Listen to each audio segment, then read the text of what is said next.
नमस्कार। तो आज मैं फिर प्रस्तुत हूँ आपके सामने मुंशी प्रेमचंद जी द्वारा लिखी गई कहानी सवा सेर गेहूँ लेके। तो इस कहानी के माध्यम से लेखक ने गरीबी में जीने वाले किसान किस प्रकार कठोर परिस्थितियों का सामना करते हैं और उनका शोषण भी होता है, ये बहुत अच्छे से दर्शाया है। वास्तविक शिक्षा निहित इस कहानी को स्कूल, कॉलेज और अन्य प्रतियोगी परीक्षाओं में भी शामिल किया गया है। तो चलिए कहानी की शुरुआत करते हैं। किसी गांव में शंकर नाम का एक सीधा साधा गरीब किसान रहता था। वह अपने काम से काम रखता था, ना किसी का लेना ना किसी का देना। छल प्रपंच उसे छू भी नहीं पाते थे। ठगे जाने की चिंता ना थी। ठग विद्या नहीं जानता था। भोजन मिला खा लिया, ना मिला चबेने पर काट दिया।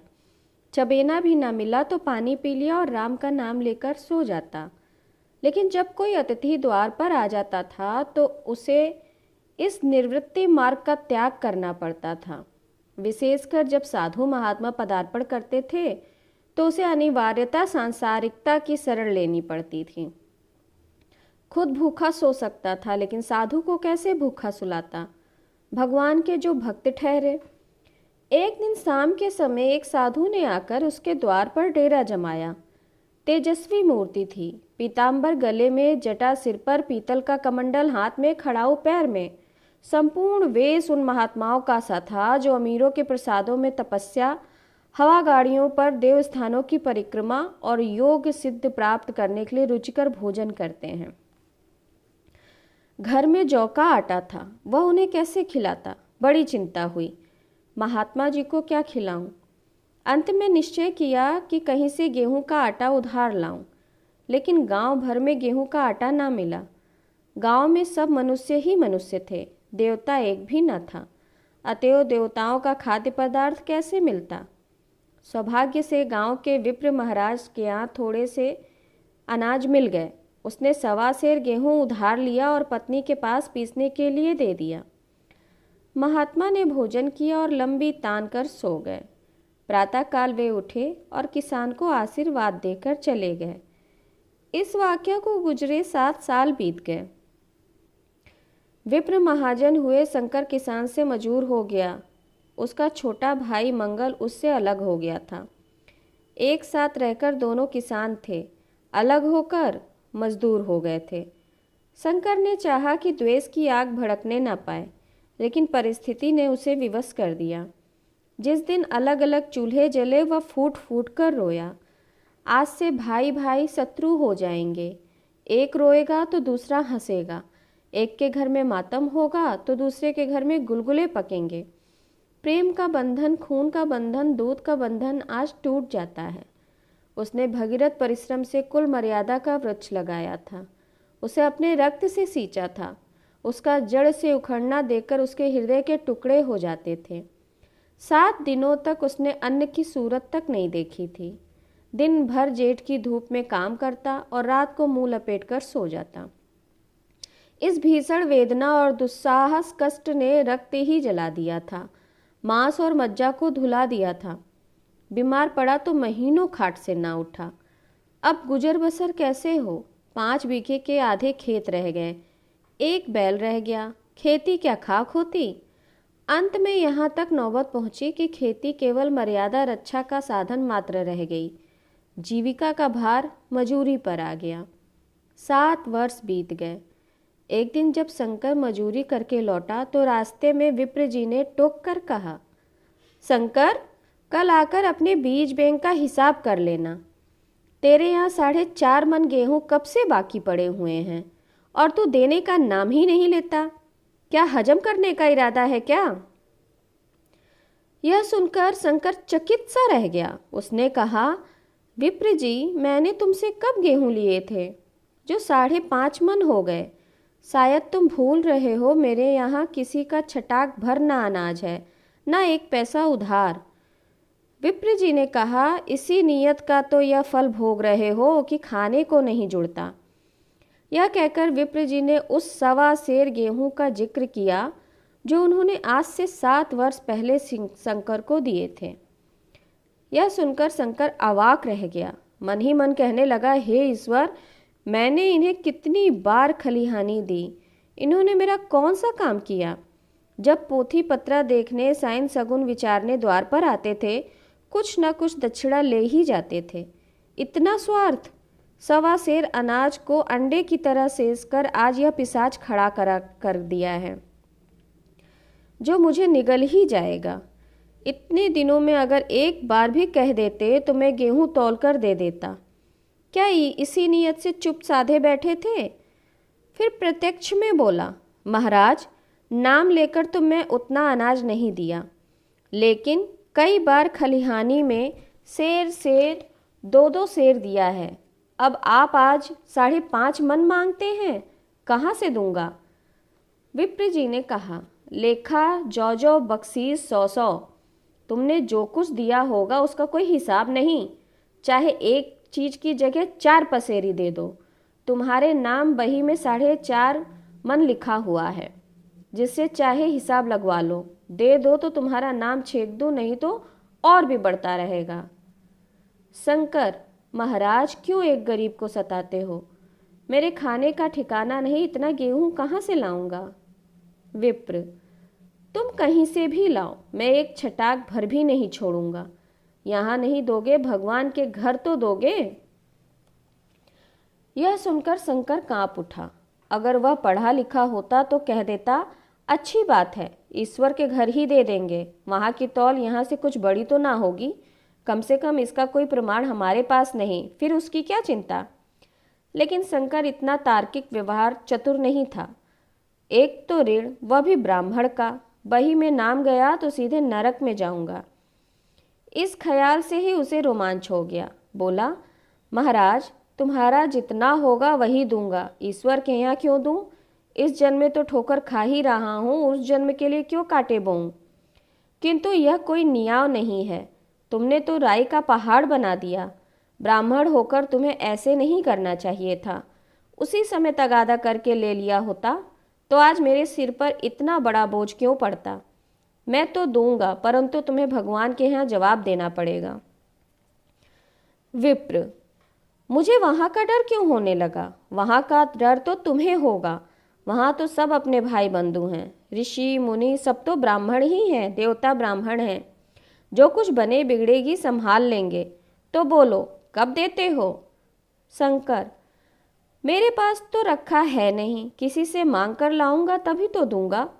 विप्र, अब मैं नहीं मानूंगा। 7 साल हो गए, अब मैं एक दिन की भी मोहलत नहीं दे सकता। गेहूं नहीं दे सकते तो दस्तावेज लिख दो। शंकर, मुझे तो देना है, चाहे गेहूं लो चाहे दस्तावेज लिखवाओ। किस हिसाब से दाम रखोगे? विप्र, यूँ तो बाजार का भाव 5 सेर का है, तुम्हें 5.25 सेर का काट दूंगा। शंकर, जब दे ही रहा हूं तो बाजार भाव काटूंगा, पाव भर छोड़ूंगा क्यों? दोषी बनूं? हिसाब लगाया गया तो गेहूं के दाम 60 रुपये हुए। 60 रुपये का दस्तावेज लिखा गया। 3 रुपये सैकड़े सूद। साल भर में ना देने पर सूद का दर 3.5 रुपये सैकड़े। 12 आने का स्टाम्प, 1 रुपये दस्तावेज की तहरीर शंकर को ऊपर से देनी पड़ी। गांव भर ने विप्र जी की निंदा की, लेकिन मुंह के आगे नहीं। महाजन से भी सभी का काम पड़ता है, उसके मुंह कौन आए? शंकर ने साल भर तक कठिन तपस्या की। मियाद के पहले रुपए अदा करने का उसने व्रत सा कर लिया। दोपहर को पहले भी चूल्हा नहीं जलता था, चबेने पर बसर होती थी। अब वह भी बंद हुआ। केवल लड़के के लिए रात को रोटियां रख दी जाती। पैसे रोज का तंबाकू पी जाता था। यही एक व्यसन था जिसका वह कभी त्याग न कर सकता था। अब वह व्यसन भी इस कठिन व्रत की भेंट हो गया। उसने चीलम पटक दी और तंबाकू की हाड़ी को चूर चूर कर डाला। कपड़े पहले भी त्याग कर चरम सीमा तक पहुंच चुके थे। अब वह प्रकृति की न्यूनतम रेखाओं में आबद्ध हो गया। शिशिर की अस्थिबेधक शीत को उसने आग ताप कर काट दिया। इस ध्रुव संकल्प का फल आशा से बढ़कर निकला। साल के अंत में उसके पास 60 रुपये जमा हो गए। उसने समझा, पंडित जी को इतने रुपए दे दूंगा और कहूँगा, महाराज बाकी रुपए भी जल्द ही आपके सामने हाजिर करूँगा। 15 रुपये की तो और बात है, क्या पंडित जी इतना भी ना मानेंगे? उसने रुपए लिए और ले जाकर पंडित जी के चरण कमलों में अर्पण कर दिया। पंडित जी ने विस्मित होकर पूछा, किससे उधार तो नहीं लिए तुमने? शंकर, नहीं महाराज, आपकी कृपा से मजदूरी अच्छी मिल गई थी। विप्र, लेकिन ये तो केवल 60 रुपये हैं, बाकी 15 रुपये कहाँ हैं? शंकर, हाँ महाराज, अभी तो इतने ही हैं, बाकी 15 रुपये 2-3 महीने में दे दूंगा। कृपया करके मुझे उऋण कर दीजिए। विप्र, उऋण तो तभी होगे जबकि मेरी कौड़ी कौड़ी चुका दोगे। जाकर मेरे 15 रुपये लाओ। शंकर, महाराज इतनी दया करो, अब सांझ की रोटियों का भी ठिकाना नहीं है। गांव में हूँ तो कभी दे ही दूंगा। विप्र, मैं यह रोग नहीं पालता, ना बहुत बातें करना जानता हूँ। अगर मेरे रुपए पूरे ना मिलेंगे तो आज से 3.5 रुपये सैकड़े का ब्याज लगेगा। अपने रुपए चाहे अपने घर में रखो, चाहे मरे यहाँ छोड़ जाओ। शंकर, महाराज जितना लाया हूँ उतना तो रख लीजिए, बाकी के 15 रुपये का मैं इंतजाम करता हूँ। यह कहकर शंकर वहाँ से चला गया। शंकर ने सारा गांव छान मारा मगर किसी ने उसे रुपए नहीं दिए। इसलिए नहीं कि उसका विश्वास ना था या किसी के पास रुपए ना थे, बल्कि इसलिए कि पंडित जी के शिकार को छेड़ने की किसी में हिम्मत ना थी। शंकर साल भर तक तपस्या करने पर भी जब ऋण से मुक्त होने में असफल रहा तो उसका संयम निराशा के रूप में परिणत हो गया। उसने समझ लिया कि जब इतना कष्ट सहने पर भी 60 साल में 60 रुपये से अधिक ना जमा कर सका तो अब और कौन सा उपाय है जिसके द्वारा इससे दूने रुपए जमा हों। जब सिर पर ऋण का बोझ ही लादना है तो क्या मन भर का और क्या सवा मन का। उसका उत्साह क्षीण हो गया। मेहनत से घृणा हो गई। आशा उत्साह की जननी है। आशा में तेज है, बल है, जीवन है। आशा ही की संचालक शक्ति है। शंकर आशाहीन न होकर उदास हो गया। वह जरूरतें जिनको उसने साल भर तक टाल रखा था अब द्वार पर खड़ी होने वाली भिखारिणी न थी, बल्कि छाती पर सवार होने वाली पिशाचनियाँ थीं जो अपनी भेंट लिए बिना जाना नहीं चाहती थीं।